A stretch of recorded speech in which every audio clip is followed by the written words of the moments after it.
नमस्ते जी, नमस्ते and welcome to a new blog from Roving family.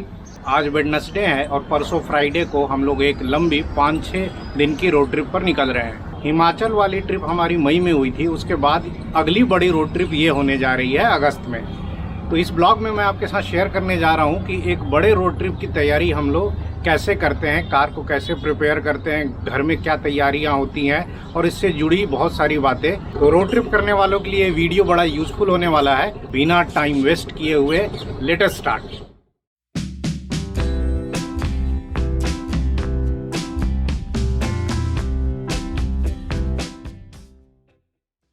तो जी सुबह के करीब 8 बजे हैं और मैं अभी बालकनी में खड़ा था। बाहर देखिए क्या खूबसूरत नज़ारा है, कितनी खिली खिली धूप निकली है बहुत दिनों के बाद, मज़ा आ गया। और आजकल राजकोट का वेदर जो है ना बड़ा अच्छा हो रखा है, कोई ह्यूमिडिटी नहीं है और मौसम भी ठंडा रहता है, टेम्परेचर भी लो रहता है। हाँ जी, तो सबसे पहली बात, कार को रेडी कैसे करना है। तो देखिए, अगर कार की सर्विसिंग ड्यू है विद इन 1000-2000 किलोमीटर के बाद पेंडिंग है, तो बेहतर होगा 2000-3000-4000 किलोमीटर के ट्रिप पे जाने से पहले सर्विसिंग करवा लीजिए। लेकिन अगर अभी सर्विसिंग में टाइम है, 4-5 हजार किलोमीटर से ज़्यादा के बाद है तो चलेगा। पहले सर्विसिंग कराने में कोई बुराई नहीं है, 1-2 हजार किलोमीटर पहले करवा लीजिए, लेट से नहीं करवाना चाहिए। अब मेरी गाड़ी में क्या है कि 21,000 किलोमीटर पर सर्विसिंग हुई थी, अभी 25,000 चली है, मात्र 4,000। अगली सर्विसिंग जो है ना 31,000 पे ड्यू है, तो सर्विसिंग तो नहीं कराना है। अब आते हैं इंजन कंपार्टमेंट में। यहाँ मेनली आपको क्या चेक करना है, एक बार इंजन ऑयल जरूर चेक कर लीजिए। देखिए यहाँ तक होना चाहिए, उससे ऊपर तक ही है। उसके बाद ये हो गया आपका कूलेंट, ये भी टॉप अप किया हुआ है। और उधर जो है ना ये ब्रेक फ्लूइड है, ये भी हो सकता है एक बार देख लीजिए। ये भी देखिए ऊपर तक पूरा फिल है। इससे ज़्यादा आपको ऐसे भी टेक्निकलिटीज़ उतनी समझ में आएंगी नहीं, तो ये 3 चीज़ें एक बार चेक कर लीजिए। उसके बाद गाड़ी में अगर अलग से वायरिंग वगैरह किया हुआ है ना, तो वो एक बार चेक कर लीजिए। जैसे इस गाड़ी में ना लाइट का वायरिंग किया हुआ है, फॉग लाइट का, ये देखिए। तो इसका जो है ना फ्यूज़ एक एक्स्ट्रा मैं रखता हूँ, यहाँ फ्यूज़ लगा हुआ है। अब बारी आती है कि ये जो विंडशील्ड का जो वॉशर फ्लूइड है जो इसमें जाता है ना, इसको अपन फिल करेंगे। अगेन इसमें ज़्यादा नखरा दिखाने की ज़रूरत नहीं है कि डिस्टिल वाटर चाहिए, ये चाहिए। नॉर्मल आरओ वाटर लेके आइए, 2 लीटर का टैंक है, आरओ वाटर इसमें भर दीजिए। बस ध्यान ये देना है ना कि ये देखिए शैम्पू के जो शैशे आते हैं ना, तो 2 लीटर में 1 शैशे इनफ है। वैसे आप मैक्सिमम 2 डाल सकते हैं, 2 से ज़्यादा नहीं डालिएगा। ये एक शैम्पू का शैशे जो है ना इसमें यूज़ कर लेंगे। इससे जो पानी आएगा ना वो हल्का सा जो है ना उसमें सोपी कैरेक्टर होगा, साबुन सा। तो उससे क्या होगा कि विंडशील्ड जो होगा ना बहुत बढ़िया साफ़ होता है, और वो उसमें जो खर खर की आवाज़ आती है ना कभी सूखने पे, वो भी नहीं आएगी। तो ये मैं एक जो है ना डव का शैम्पू इसमें डाल दूँगा। एक शैम्पू काफ़ी होता है 2 लीटर के लिए। इसमें पहले से पानी है और थोड़ा सा जो कम पड़ा है वो मैं अभी फिल कर दूँगा। पूरा फिल हो गया, इतना काफ़ी है, ठीक है। फिर जब खाली होगा तो 1 शैम्पू का शैशे और 2 लीटर आरओ वाटर। बाकी इसके अलावा इंजन कंपार्टमेंट में ज़्यादा देखने की ज़रूरत नहीं है, और किसी चीज़ पे डाउट हो तो बेहतर होगा किसी लोकल गैरेज या सर्विस सेंटर में जाके एक बार जो है ना चेक करवा लीजिए। अब इसके बाद आता है कि ये जो विंडशील्ड वाइपर है उसकी एक बार क्वालिटी चेक कर लीजिए। वैसे तो ये वाइपर हर 1 साल में आपको रिप्लेस कर देना चाहिए। मैंने अभी पानी भरा है तो एक बार चेक कर लेता हूँ।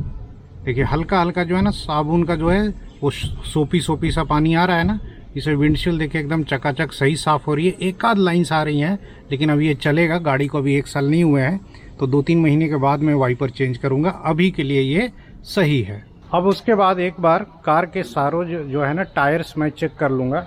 इसमें 2 टायर्स पे मुझे डाउट है कि थोड़ा बहुत पंचर है, क्योंकि वो समय के साथ उनका जो एयर प्रेशर है ना वो थोड़ा लो हो जाता है, 30 के नीचे चला जाता है। तो टायर की दुकान पे चलते हैं और एक बार टायर्स जो है ना वो चेक करवा लेते हैं, और जो पंचर है वो रिपेयर करा लेंगे। साथ में जो स्टेपनी है ना उसको अक्सर लोग भूल जाते हैं, स्टेपनी में भी जो हवा है ना वो फुल करवा लेंगे। जो रिकमेंडेड प्रेशर है 35 PSI है इस गाड़ी के लिए, उससे 2-4 पॉइंट ज़्यादा ही रखिए, क्योंकि स्टेपनी पता नहीं कब यूज़ होगी नहीं होगी, धीरे धीरे एयर प्रेशर डाउन ही चला जाता है।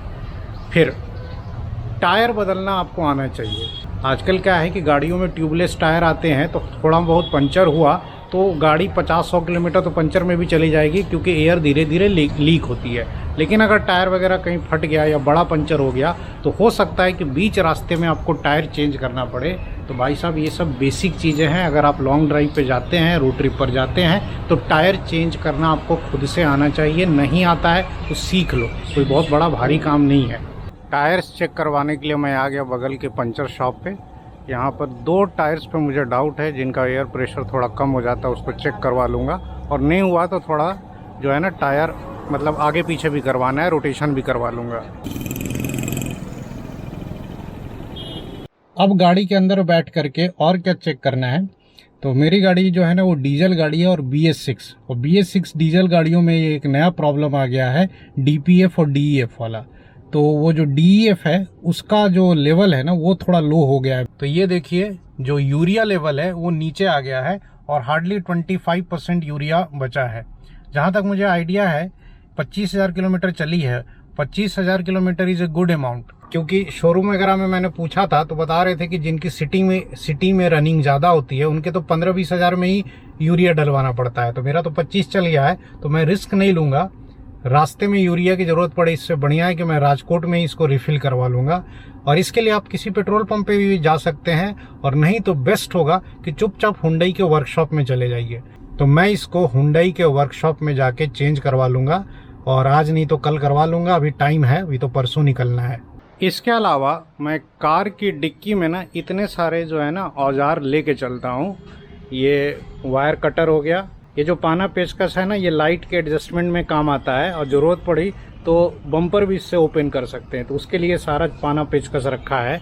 अगर आपने मेरी राजकोट टू गोवा वाली वीडियो देखी होगी तो उसमें ना पुणे के आगे हमारा एक एक्सीडेंट हो गया था, एक कुत्ता टकरा गया था और पूरा बम्पर टूट फूट गया था।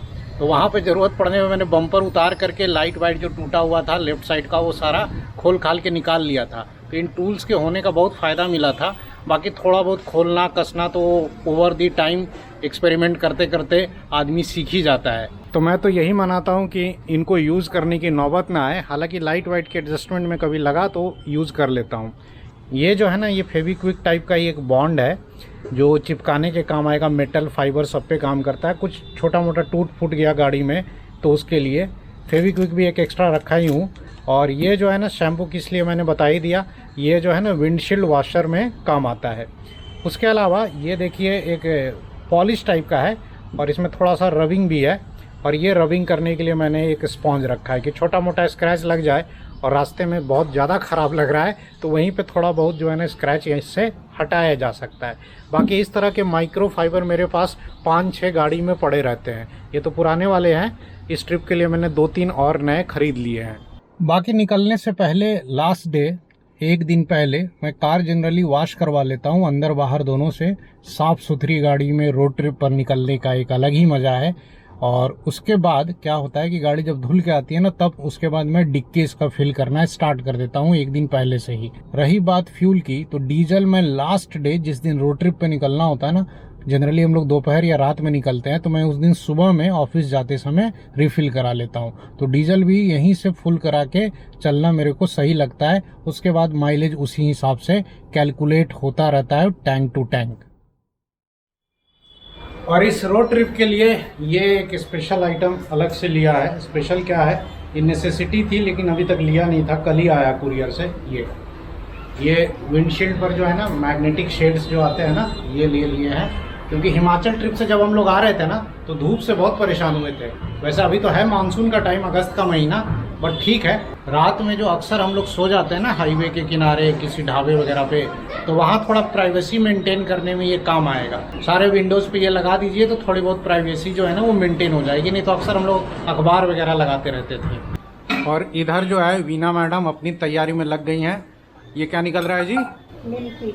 हाँ, तो ये निमकी निकल रहा है और इसका जो है ये आटा यहाँ तैयार है। और इसके बाद क्या प्लान है? ठेकुआ का। उधर ठेकुआ का अलग से तैयारी चल रहा है, अभी उसका आटा लगेगा। ये सब घर से हम लोग बना के ले जाते हैं ना, तो बाहर के मार्केट वाले चिप्स पे कम डिपेंडेंट रहते हैं और ये सारी चीज़ें अच्छी खासे दिन जो है ना चल जाती हैं।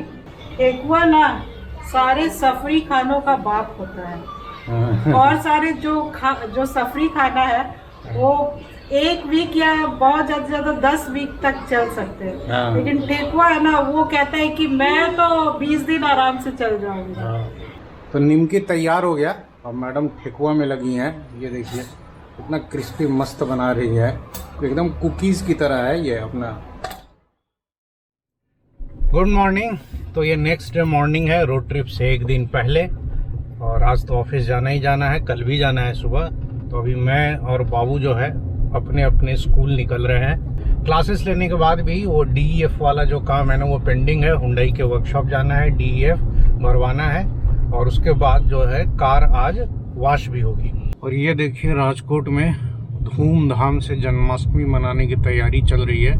जैसे उधर बिहार बंगाल में दुर्गा पूजा की धूम होती है ना, वैसे यहाँ सौराष्ट्र में जन्माष्टमी की धूम होती है। और स्कूल्स में तो जन्माष्टमी में यहाँ पे एक हफ्ते की छुट्टी दे देते हैं।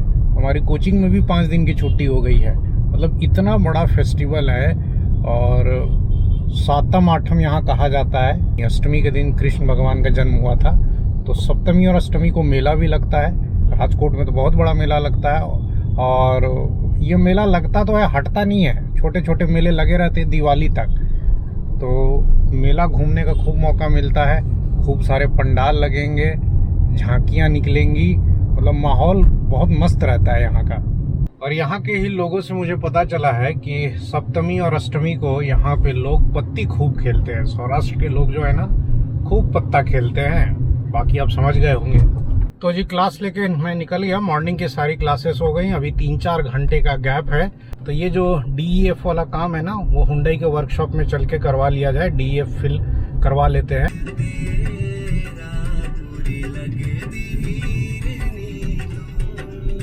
तो आ गया जी मैं हुंडई की वर्कशॉप पे। यहाँ तो आज भीड़ है, देखते हैं काम होता है कि नहीं। सर्विस सेंटर पर भीड़ बहुत ज़्यादा थी तो अभी मैंने स्किप कर दिया। एक बार ना 2-2:30 बजे के बाद मैं चेक कर लूँगा, अगर हो जाए काम तो उस समय आके यूरिया डलवा लिया जाएगा। दोपहर के 3 बजे हैं और मैं एक बार दोबारा से आया था हुंडई के वर्कशॉप पे, बट आज भीड़ बहुत ज़्यादा है। तो मैंने देखा कि भाई बाहर में इतनी गाड़ियाँ खड़ी हैं, अंदर में भी सारा रैंप वगैरह फुल है, तो टाइम लगेगा। और क्लासेस भी हैं 4 साढ़े 4 से। तो जी हुंडई का चक्कर मैंने छोड़ दिया। कल निकलना है, यूरिया भरवाना भी ज़रूरी है। तो 1-2 दुकानों में कॉल किया, स्पेयर पार्ट्स के शॉप्स में। एक जगह जो है ना वो मिल जाएगा AdBlue यूरिया जो डलता है, तो अपन अभी वहीं जा रहे हैं। 150 फुट रिंग रोड पर ये दुकान मिल गई है, उमा पेट्रोलियम। यहाँ पर मैंने कॉल किया था, तो यहाँ पर ये सारा तरह का ना इंजन ऑयल और DF और यूरिया वगैरह रखते हैं। ये है यूरिया HP का AdBlue। हाँ यही चाहिए। कार में यही जाता है ना। ऐसा तो नहीं ट्रक का अलग कार का अलग, ऐसा नहीं है ना, सेम है सेम। तो यही दुकान पर ही मैं जो है ना यूरिया डलवा ले रहा हूँ। 5 ही लीटर मैंने लिया है, वैसे इसमें लग जाता तो 8-10 लीटर।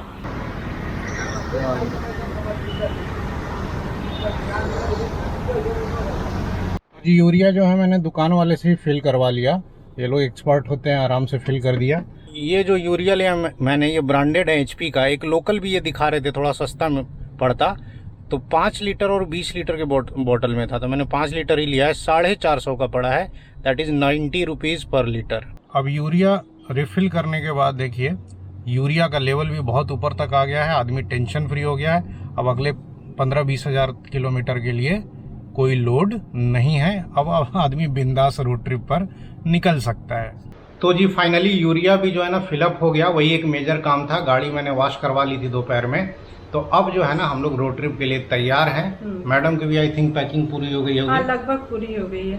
कल मैंने ठेकुआ और निमकी बना लिया था। और जो खरीदना था सब, वो सब टिश्यू पेपर वगैरह, वो सारा चीज मैंने खरीद लिया। तो मेरे को ये जितना जो घर वाला चीज होता है ना, पैकिंग वैकिंग, ये सारी चीजें मेरे को करनी पड़ती है। ये तो बिल्कुल भी उसमें झांकते भी नहीं है। हाँ। मेरा काम है गाड़ी रेडी करना, बाकी का सारा चीज रेडी करना मैडम का काम है। अपना अपना काम बटा हुआ है। और हम लोग 12-14 साल से एक दूसरे के काम में टांग नहीं अड़ाते हैं, अपना अपना काम करते हैं, तभी हमारी गाड़ी सही से चलती रहती है। अब शाम को क्या करूँगा, ऑफिस से आने के बाद मैं सामान डालना गाड़ी में शुरू करूँगा, क्योंकि कल मुझे दोपहर या शाम तक निकलना है। तो आज शाम से ही गद्दा हुआ और छोटे मोटे सामान जो रेडी हैं, पैक हैं, वो गाड़ी में रखना शुरू हो जाएगा। तो एक्साइटमेंट लेवल हाई है। और हाँ, यूट्यूब के वीडियोस देख देख के ना बीच में हम लोगों को भी थोड़ी खुजली हुई थी कि थोड़ा कैंपिंग का सामान ले लें। नहीं होता वो आजकल वो आता है छोटा सा बर्नर ले लो, हाँ। और वो ब्यूटेन वाला सिलेंडर ले लो, हाँ। चाय बनाएंगे, मैगी हाँ। बनाएंगे, लेकिन मैडम ही मना कर देती मैं है। ही मना कर देती हूँ। वहाँ ले जाके मेरे को पता है क्या करने वाले हैं। वहाँ कहेंगे, खुद तो अपने YouTube वो वीडियोस बनाने में बिजी हो जाएंगे, कहेंगे कि तुम चाय बनाओ, तुम मैगी बनाओ और फिर बर्तन भी मान दो, सब सफाई भी करो। जब यही सब मेरे को करना है, मैं घूमूं या फिर घर का ही काम करूं। तो हम लोगों ने ये प्लान कैंसिल कर दिया फिर। और हमारी थोड़ी सोच भी ऐसी ही है कि 5 से 6 दिन के लिए बाहर जा रहे हैं, घर से ऑलरेडी इतना कुछ बना के ले ही जाते हैं, बाकी होटलों में खाएंगे ना। अभी हाँ। ऊपर वाले की कृपा से अपनी हेल्थ जो है ना सही है, डाइजेस्टिव सिस्टम सबका सही है, तो ऐसा कुछ नहीं कि बाहर का खा लेते हैं तो बीमार पड़ जाते हैं, तो पचा लेते हैं। तो अभी ट्रिप्स पे थोड़ा बाहर का खा लेते हैं हम लोग, कोई दिक्कत नहीं है। जब एज के साथ ऐसी प्रॉब्लम आएगी तो फिर करेंगे, कुकिंग भी करेंगे रोड ट्रिप पर। और क्या है ना कि वो सब सामान जो है ना गाड़ी में बहुत स्पेस भी लेगा, तो उसके लिए फिर गाड़ी भी बड़ी करनी पड़ेगी।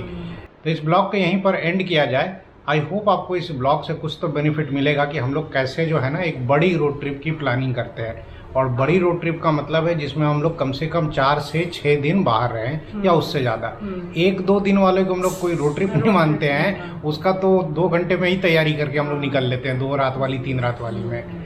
तो जब तक आप ये ब्लॉग देख रहे होंगे, होपफुली हम लोग रोड पर निकल चुके होंगे। तो रोड ट्रिप से लौटने के बाद हमारी एक एक करके सारी ब्लॉग्स पोस्ट होंगी। तो मिलेंगे एक थोड़े लंबे गैप के बाद। तब तक आप अपना ख्याल रखें। नमस्कार। नमस्कार।